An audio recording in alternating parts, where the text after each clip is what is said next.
financial reporting, as we have studied that in your organization, uh, you would be undertaking as the projects. We learned about the investment appraisal, etc. So whenever we talk about creating the business model, starting a new business, making new investment, when we talk about the running the businesses, you know that we need the resources for that. So in order to raise the financial resources, we need to have the understanding of the various avenues from where you could raise the finances. So we would be starting with the understanding of the long-term financing. The short-term financing, you are quite familiar, and that is not the scope of this book. So we will not be going into the details of those things. When we talk about the long-term financing, in order to understand that what could be the various avenues for your company to raise the long-term financing, we need to have the understanding of the company structures, because it depends on what type of the company you do have. That would be deciding that which type of the financial resources are available to you and what would be the cost of those resources.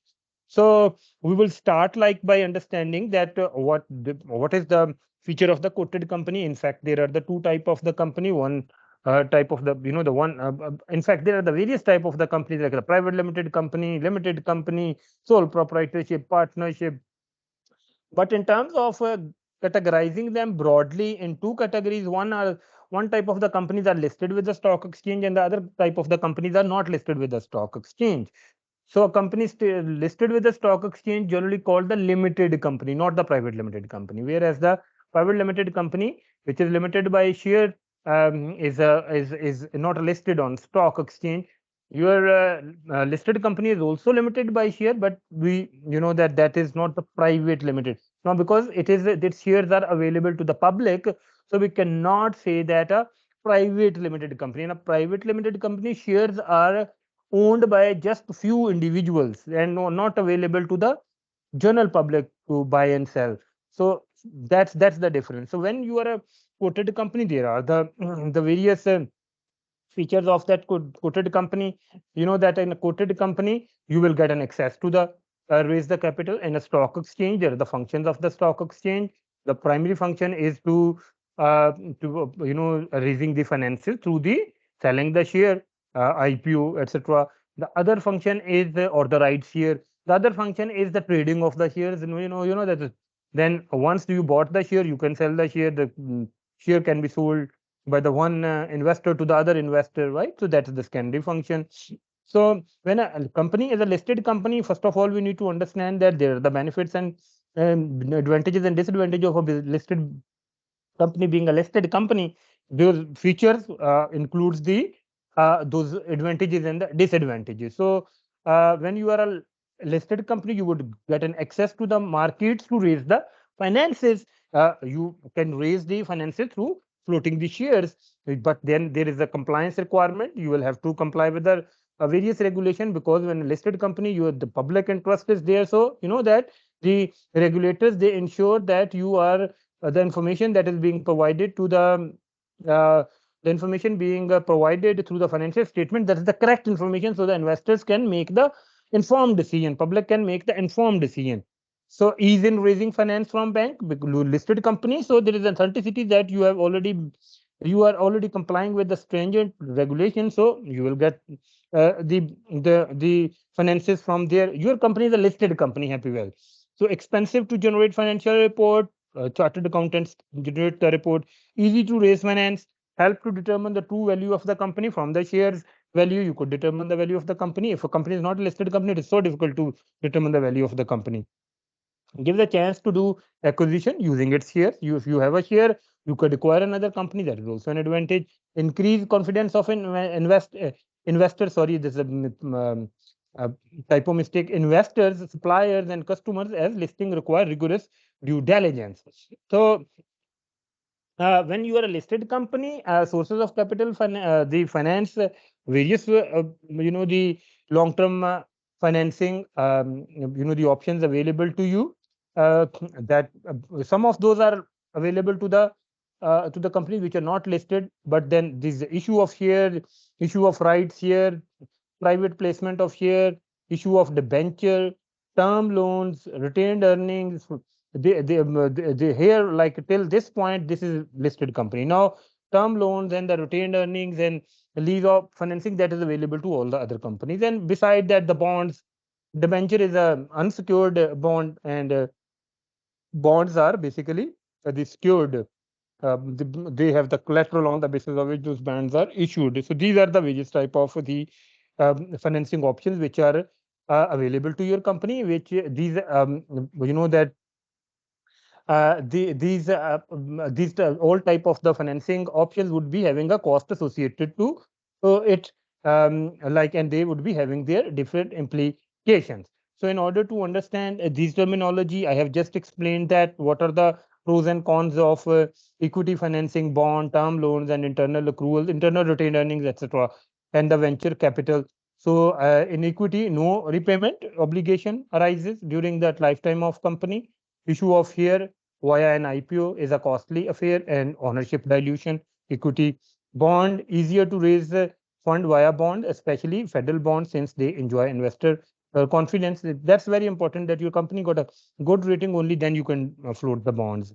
Subject to interest rate, you will have to pay term loans from the banks, like you could get the, but again, it depends that when you going for a financing from a bank, it's not like that it's the interest payment which cost you. The sometime the bank would be putting a lot of restriction on you. They would be saying that you cannot get and this any loan anymore, or you would be complying with these conditions, like you would be keeping your ratios to this level, etc., etc. Retain earnings, then internal, like the firm incurs absolutely no cost in raising such funds, like your retained earnings. Venture capital, you are there is no repayment obligation until the firm is profitable. This is the typical, like venture capitalist would be buying a certain amount of your shares, and they would be providing you. This is good for the startup companies. They go for the, then there is a business angel, which is for the small project, venture capital for a comparatively large project. Uh, Long term, when we talk about the long term financing, debt financing is one of the option. And the debt financing, that the debt could be on a fixed rate, it could be on a floating rate. Fixed rate and floating rate has its own pros and cons. But debt as a generally has a certain, the condition attached with it. When you are going to the bank to raise the finance, they would be asking you, they could put that dividend restriction, that because you would be paying the dividend from the cash available to your company. So the bank want to ensure that you have the sufficient liquidity. So their interest payment and principal payments are made on time. So they put restriction, dividend, the shareholder would not get anything during that time period. Maintaining financial ratios, publishing financial reports, issue of further debt. They put a restriction to issue a further debt. Other sources of financing could retain earnings, sales and leaseback could also be an option, because you do have the assets like an airplane in airline industry, that is very common, sale and leaseback, right? Retain earnings, you would be using the internal resources. Now, when we say that we do have the different financing options, obviously there is a cost attached to each type of the financing, and that would be making the cost of capital. We learned about that time value of money, and we learned that while we were talking about the project appraisal, the NPV and IRR, we learned about the cost of capital, weighted average cost of capital, discount rate. These are the same things. The time value of money, that is actually that concept is implemented by applying a discount rate. So that comes from this cost of capital. So cost of capital, the cost that is that is to be paid to the debt investors, the financial institution, the banks, and the required rate of return of the equity holder, that would be making the cost of capital. So cost of equity capital, risk-free rate plus beta. That this they have just explained that, because the equity investment is more riskier than the debt, because there are, you don't know that you will get anything or not. The equity holder gets the return in two shape, dividend and capital gain. So that that is not sure that you will get it. So there is a risk attached to it. So that they, if a government is paying on their securities 10%, that is risk free. Government never defaults. So so for a business, if it is a risky business, you will be charging like 7% on top of that 10%, 17%. Similarly, cost of capital, that interest rate is a whatever the interest rate, because the interest payments are tax deductible. So that's why the net impact of the interest rate would be lower than the face value of it. Like if it is a 12%, and the interest rate is the interest rate is 12% and income tax rate is, let's suppose, 35%. So you will calculate the effective interest rate, which would be lower than the 12%, maybe 11.5% or 11.3%, depending on like the calculation. So weighted average is the accumulation of these both aspect would be the weighted average of the capital. Now, cost of capital, asset class, instrument type for the securities, uh, debt, short term, we will leave equity, debt long term, bond with the tenure of greater than 1 year, cash, you can raise the loan, banks, the debt, you could raise the debt from banking institution, cash, you don't have that like and it's not available in equity. Uh, Through the shares, you can do that. And then exchange traded derivatives, we like the bond features, options. That is for the hedging generally. Option on stocks, security. So we are not going to focus on it. It's just for the knowledge. Over the counter, the OTC derivatives, interest rate swap, and this again I'm going to leave it. We're going to keep our discussion to these equity and debt financing, because these are the things which would be discussed at a strategic level. Then when we talk about the financing through the equity, we should know that it would be having an impact on your business, because your business is generating some the profits, and that profit is being distributed among the shareholder, or that is they have the right on that those the revenues, profits. So that is called the earning per share. Let's suppose that if your business is generating $1,000 a profit, then and it has the 100 shares, then each share is generating a profit of $10, right? So earning per share, each year is earning $10 for your shareholders, although they don't get the dividend or that's not paid to them, but still, because they are the owner of the company, that belongs to them. So earning per share is basically the net income of the company and outstanding share of the company. So just imagine that if your company has issued the new share, don't you think that this would be affected? It would be affected. Earning per share will go down. Now, when we talk about issuing the new share, that include giving the rights issue. Rights issue are lower at the the price of the rights issue is lower than the actual price of the share. Right? What is right issue? Well, right issue is that you are giving the right to your current shareholder to buy the new share at a subsidized price in proportion to their current ownership. So for every $4, they can buy a rights share, one right share at a $4 price, whereas the market price is $5. So rights issue would actually reduce your company's total value in terms, right?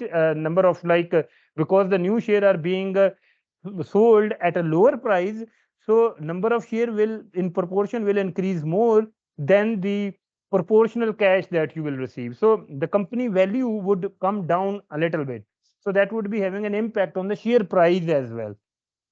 So that is basically the idea of the rights here. And it would be having an impact on your earning per share. Now, the more shares are in the market, whereas immediately there would not be change in the profits of the company. So that will bring down the earning per share. Earning per share is a prime, the performance indicator of the company. So the investors, they keep an eye on it. So although they analyze and they would understand that what is the reason of the EPC going down, but still that would be having an impact. So features, what are the features of these rights share?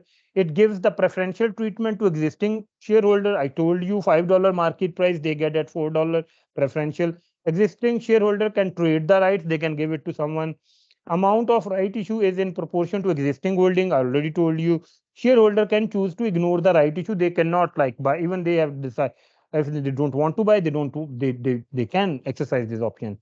Why right? You know that why it is a good idea of raising the finances through the rights issue, raising large amount of capital, having long gestation.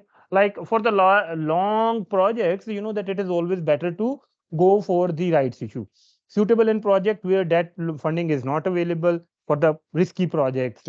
A company can improve debt to equity ratio because equity will increase. So you know that it would be having an impact on the debt to equity ratio. The post right issue market price may depend upon the factors such as reason for the issue of rights share by the company, the future prospect of the growth of the company, the industry. As I told you that the investor would be keeping an eye on it, but they would know that what are the basically reason. If the reason is good, the market would be responding it positively. And if they think that the company is facing a problem and that rights issue has just been raised, floated to raise some finances, then it will be having a negative impact. Similarly, then earning per share would be affected by the bonus share and the stock, you know, the cash dividend. Bonus share is basically additional shares. Instead of giving the dividend, you give the bonus share. Why you will do that? Because you want to keep the cash, because cash is required. So bonus share are the free share, like free of cost. So you just imagine that the value of your company is $1,000, and the before bonus share number of shares were 100.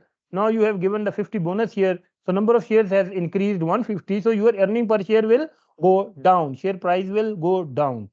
So bonus share would have a shares are given to the current shareholder in lieu of the dividend payout. They want you when you don't want to pay the dividend, you can do that.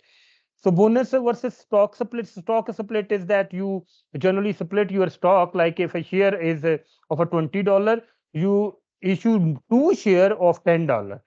More number of shares. It happens when the share price goes at such a high level that it becomes difficult for the investors to buy a considerable amount of the shares in the market. So people stop doing investment in your company. So you do the split because that would be increasing the number of shares and it will make it the shares more marketable, people can buy it. Sometimes it happens that the share price goes well, there are shares now who the price of which is like in thousand, like 20,000, 30,000 one share. The shareholder will then the cash dividend is bonus versus cash dividend. The shareholder will have to um, foot the tax bill in case of cash dividend. When you get a cash, you that cash is taxable. When you get the share you won't pay any tax, right? So that's basically the difference. And cash dividend will be having an impact in terms like your the value retained earnings will go down, cash will go down, so total value of the company will go down depending upon the local tax laws. The the customers, the investors, sorry, customer, not customer, investors, they have the preference. Many a times they would say that we want the share because they get the capital gain. Again, capital gain is taxable, but on the dividends, which is taxable. So sometimes if they don't have the cash requirement, they don't go for the cash dividend. But many a times, many a customer depends on their requirement, they would be going for the cash dividend. So accounting, you forget about it because we are not going to get into these details. You are not going to write about the treatment of these transactions. Then there is another option of raising the finance, that is the through the lease. Uh, we need to understand that when you go for a lease, what type of the lease option you do have available in your that those are allowed by the IFRS International Accounting Standards. So there the two type of the lease now.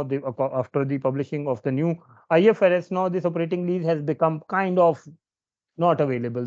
In real sense, all the leases, finance lease, as far as the treatment of the account is concerned, because now they have made it so stringent. Because many of the organizations, especially the airlines, these shipping companies who have the capital intensive equipment, they were using this as a off balance sheet financing.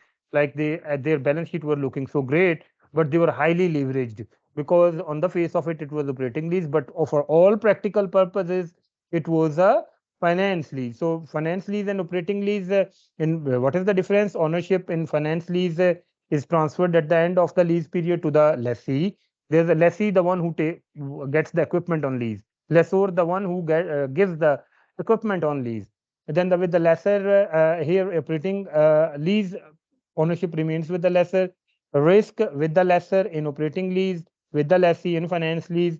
Purchase option doesn't have any option. In finance lease, you do have expense borne by the lessor, expense borne by the lessee in a finance lease, and running cost to lessee, no running costs or administration cost. Running cost and administration expenses are higher.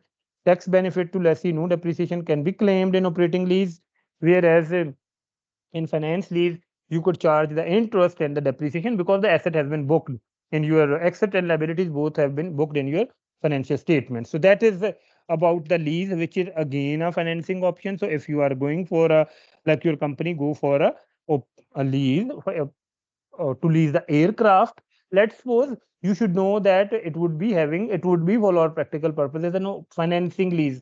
On face of it, it might be looking an operating lease, but for all the treatments, for all the accounts would be as it is a finance lease. You will have to book the liability. That would be the current present value of all the future payments that you will pay in terms of the rentals, and you will book the assets accordingly, and a depreciation would be charged. Then comes the concept of the revenue from the contracts. You know that your company would be entering into the various type of the contract. Although in a tourism company, this concept is not so applicable. It is truly applicable in the construction companies where which is operating the large projects, and the project life is spreading over a number of years, and and especially these consultancy companies, and you are getting the payments over the period of the contract, and those are linked with the performance. Then this concept become the applicable revenue from contract. Like you have a 5-year contract and you need to perform certain tasks, you have received certain amount now, then again that is linked with the for instance for the construction project, you you will get certain amount at the excavation, then a certain amount would be paid when the 20% project is complete, then 40%, 70%, 100%. So that is the revenue from the contract. So in order to determine that how you would be recognizing it, first there are steps you need to do.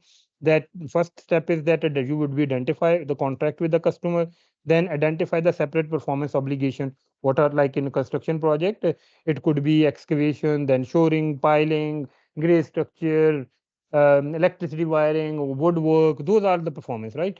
Determine the transaction price, total transaction price. What is the like you gave your house construction project to a builder? Uh, uh, 10 million is the budget now. That is the transaction price. You will allocate 10 million now with each of the tasks that I have discussed. So then you will be recognizing a revenue as that you would be performing. That is basically on the basis of that matching principle of the accounting. Revenue and cost should match each other. So even if you have received more revenue, more you have been paid more, you will not recognize this as a revenue unless the performance has been done. In your case, this could be a situation you are selling the tickets, performance has not been done, advance booking. So you will recognize when the services are provided to the customer. Although it would not be spreading over a long period of time, but still, if somebody buys like a package 6 months before their departure, and it is November and December, you are reporting on it. So you will have to take into account that aspect, that would be a contract liability, contract assets and contract liability. That performance obligation satisfied, yes. Payment conditional on future performance of the entity, yes, then a contract asset, right? It is a contract asset.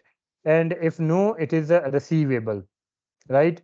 If it is a if you have like you so normal transaction, we don't create a contract asset. This is specially related to the performance. Even if you are selling on a credit, that is just a receivable, that is not a contract asset.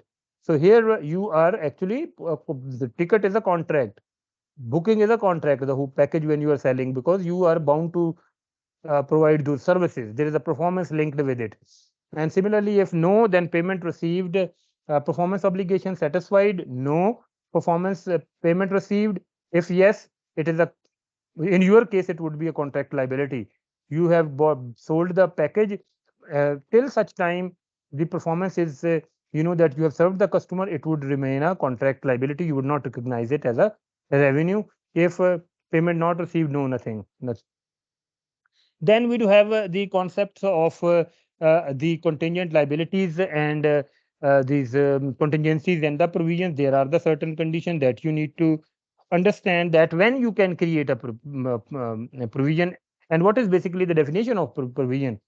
That a possible obligation as a result of past events, the existence of which will be confirmed by the you have a court case in because of some past problem that is there in your company.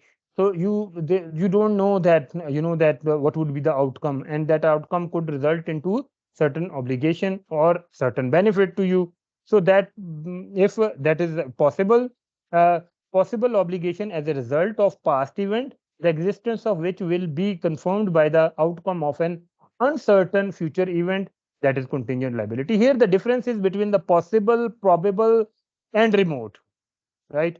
So probable means that you know that from the past pattern, like when you extend the guarantee from the past pattern, you know that 5% of the customer will come back to you to claim the guarantee. So there is a probability, you know that now. Now the possible, you don't know the probability. That is, that is the differentiation. So when you know the probability, it is the provision. You will create a provision. You will create a provision.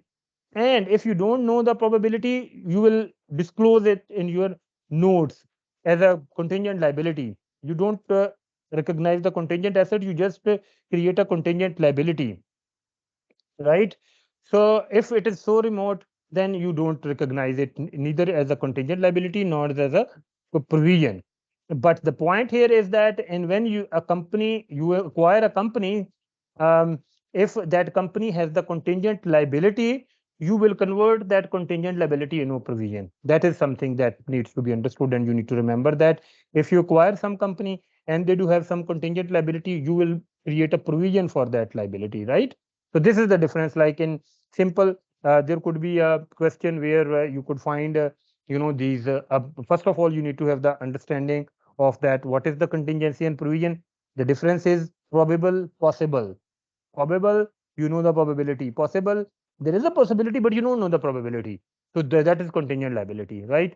This is the simple way to understand it. Because of the time constraint, obviously we cannot go into the details. But for case study purpose, if you remember this thing, you would be fine.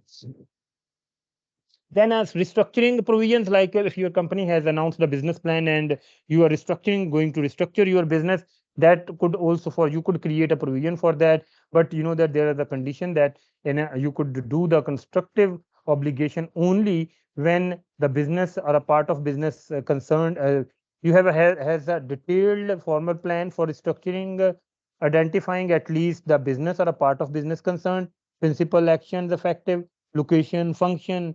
That it means that you have prepared a business plan, detailed business plan, which confirm the commitment of the management that they would be doing the restructuring. So for that you can create a provision. So as has raised a valid expectation in those affected, that it has been announced. Announcement is the valid expectation, basically publicly announcing out the restructuring by starting to implement that plan or announcing it. It's a main feature. Again, this is not a very important aspect from case study perspective, but you should know that you could create a provision for the restructuring plans as well. Then the next concept is the intangible asset, as we have studied about the digital technologies, and we know that these digital technologies are resulting into so many intangible assets. So, what is an intangible asset? An asset is a intangible asset is a identifiable asset. Let me see that. Who is that? Okay. Okay, so intangible asset is identifiable if it is both separable, arrived from a contractual or other legal right. Now, this is the definition. Uh, Please keep your mic off.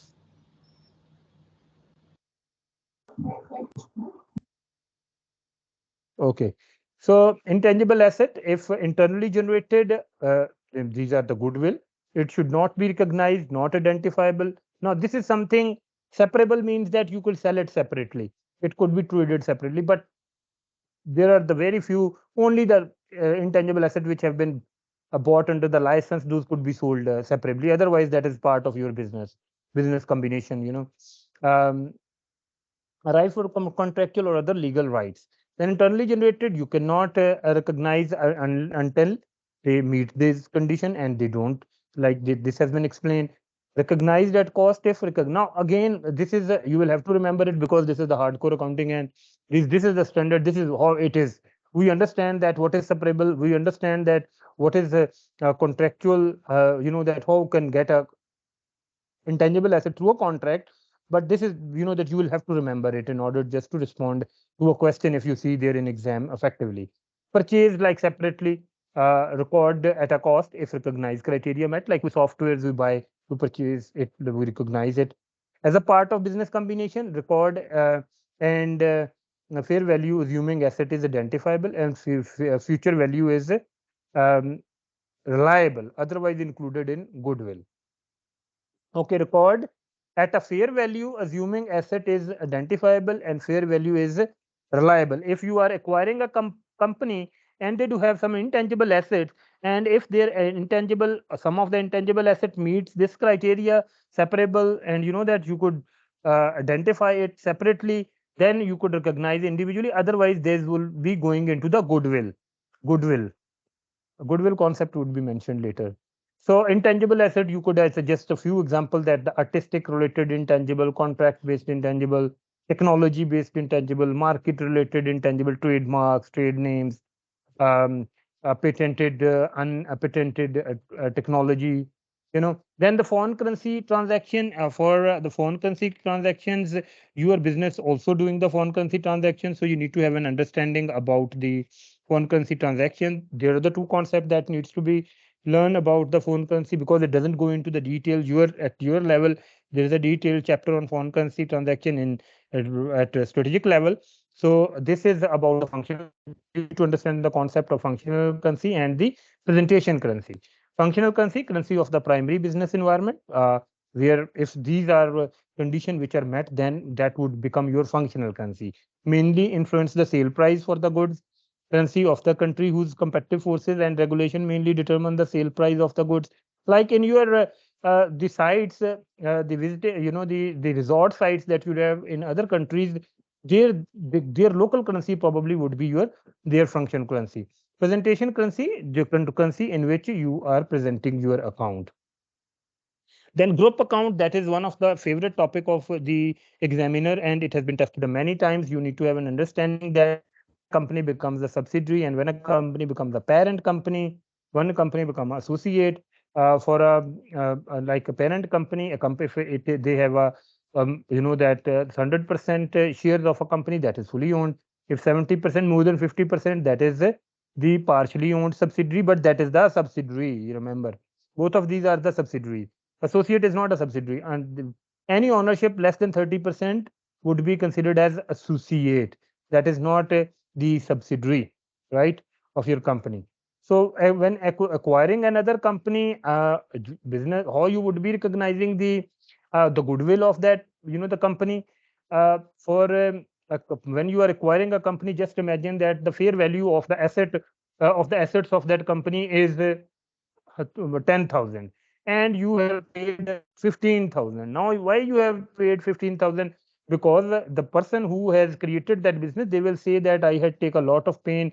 The brand is now recognized. I took the risk. Now this company is operating. It has the future, bright future. So it is not like that I would just be giving you in 10,000 because it's the this is the fair value of the company. If you want to buy it, you will have to give me more for those intangible things that my business has, my brand value and all that.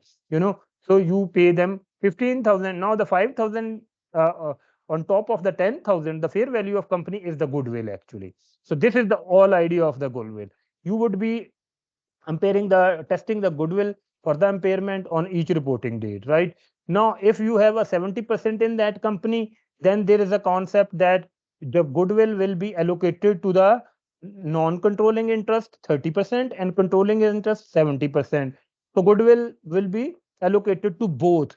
Then it depends that how you have treated, that the account. So that has been explained here. So this is this is what this is the same thing that I have explained you. Goodwill is recognized in accordance with IFRS 3. Share capital will be the share capital of the group. Share capital of the, the subsidy will be the share cap of the parent would be the share capital of the group. Inter-group balance and transaction will be eliminated in full. No controlling interest will be presented within the equity. Now they have just given example. Fair value of consideration, this net asset plus plus or minus fair value adjustment. It is not like that always the fair value of the business would be more than its net asset. No, sometime it would be less than the net asset. So, but generally speaking, fair value of a company of a running business is more than its net asset.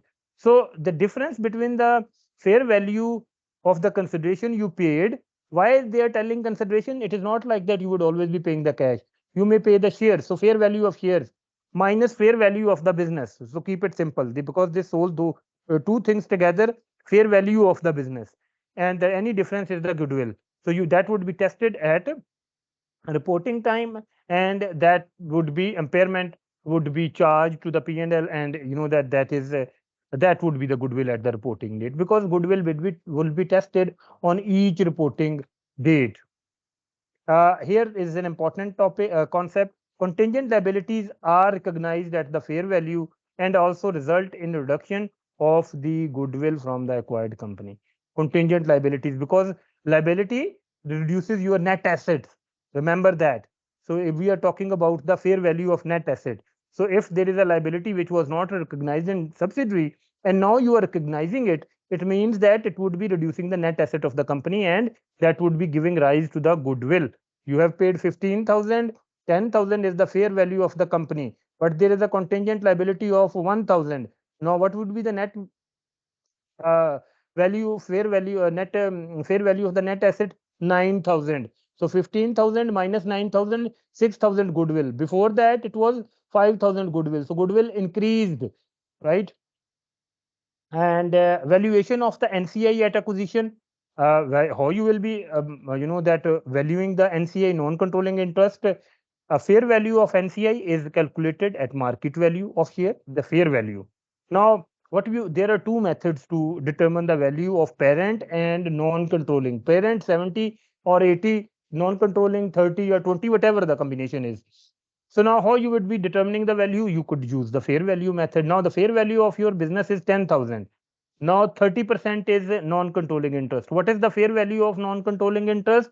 3,000. What is the value of the parent company, the controlling interest?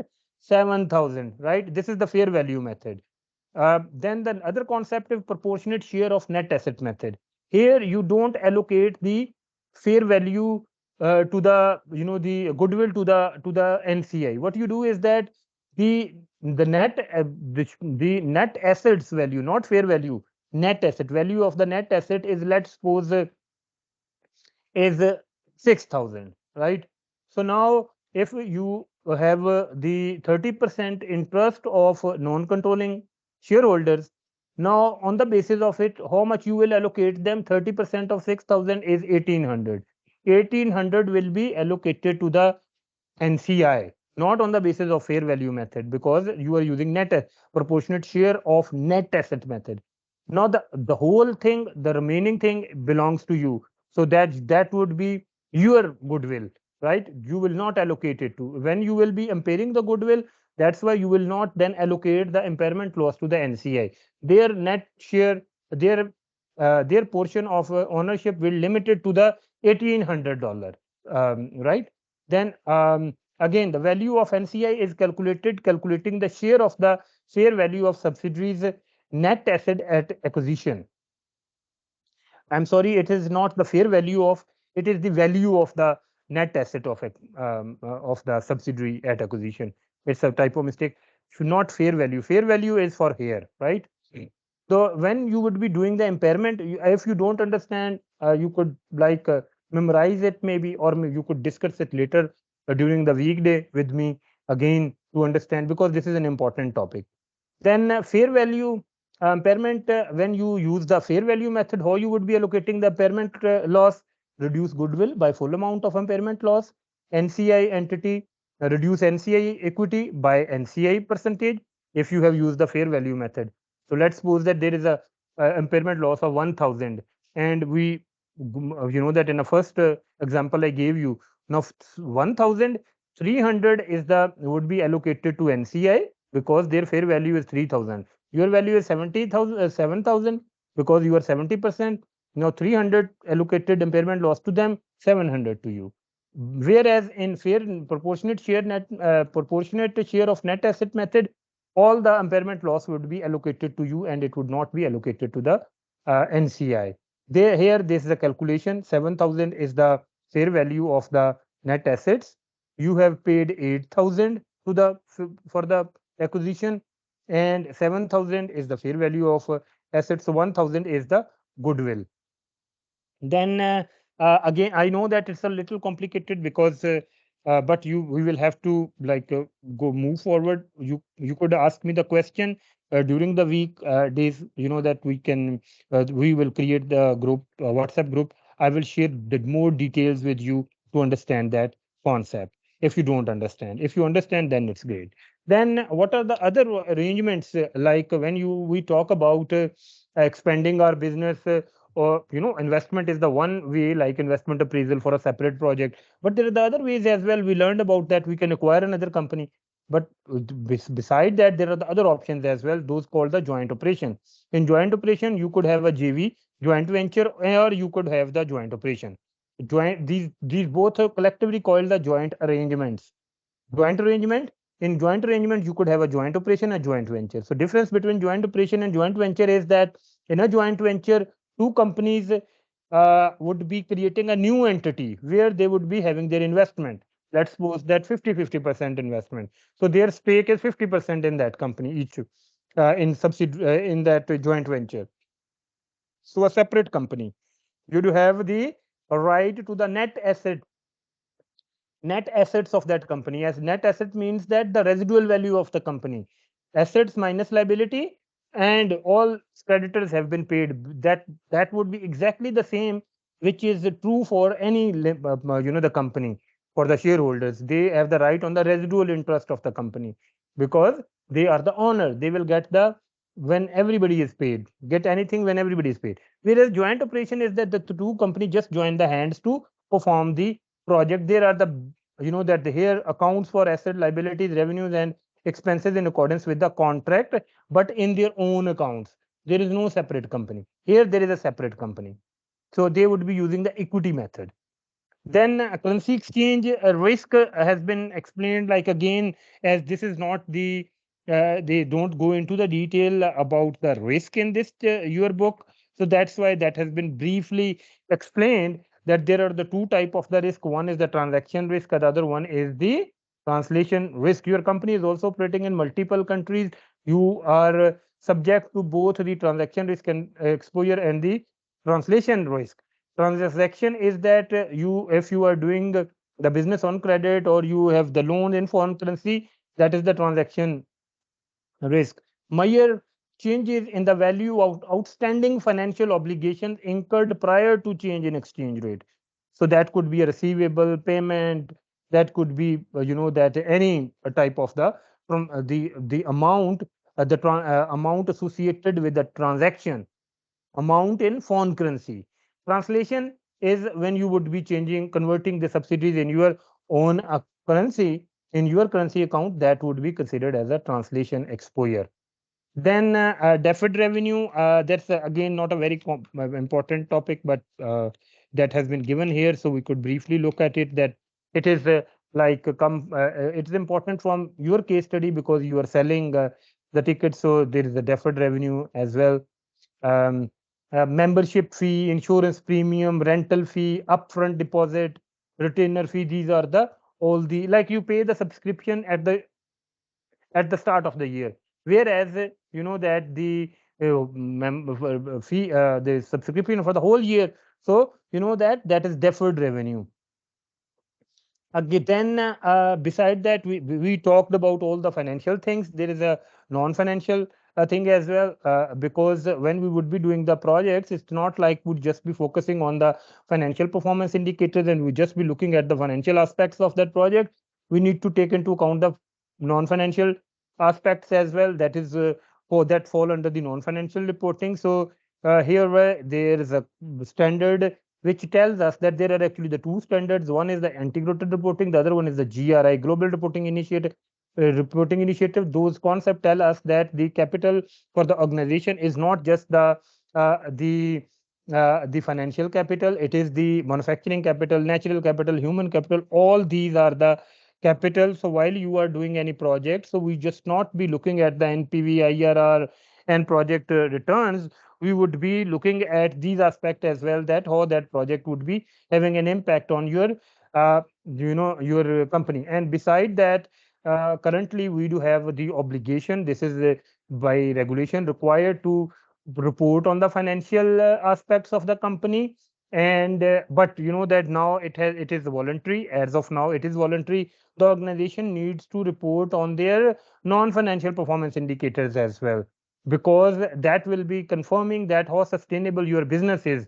And actually this is in benefit of the companies as well, because the sustainable operation would be in the interest of these all the stakeholders in the long run. So this non-financial reporting thing actually reports around the three concepts that is called uh, the economy, environment, and social aspect. So economy means that how your company is contributing to the economic welfare of the region where you are operating. Then the environment is that how you are treating the natural environment, right? How you are disposing of your corporate social responsibilities. And then the social aspect is that what are you the labor practices in your company, how you are treating your human resources, whether you are complying with the labor laws, whether you are developing your human resources or otherwise. Then they under these these manufacturing also fall under the economy thing, or you could say that under the financial thing. Intellectual capital again, that falls under the that the companies the focus to their employees, that how they are the company is contributing to the society and for the sustainability of the organization, how creative your company is, how many capital these the intellectual properties or the the copyrights have been generated. That would be confirming the sustainability of the company, that the company is performing the the learning and growth aspect of your business. So as of now, this reporting on these aspects is not mandatory, but the organization are voluntarily reporting on it, and this could become the compulsory in the future. So this is all from this book. And then there is a chapter like that talks about the ratio. I have not included that here because those are the common ratios like return on investment, EBIT, cash, the quick asset ratio, etc. Those are the very common things. And I would be sharing some ratios while we would be doing the pre-scene analysis. So I have left it that part for pre-scene analysis. So this is all from these three books. The idea was to giving you a revision of a quick rundown of all the three books. It is a challenge to do it like in 3 hours, and it took 4 hours actually.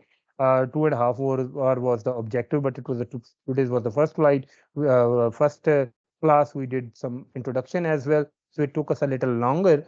But honestly speaking, I had it in my mind that it's not going to be in 2.5 hours, and that's why although I was on a fast pace, I myself was thinking, and but still, I think that I'm sure that you must have got some idea and some revision of those topics. And if you see anything related to these topics in the exam, you would be able to recall these concepts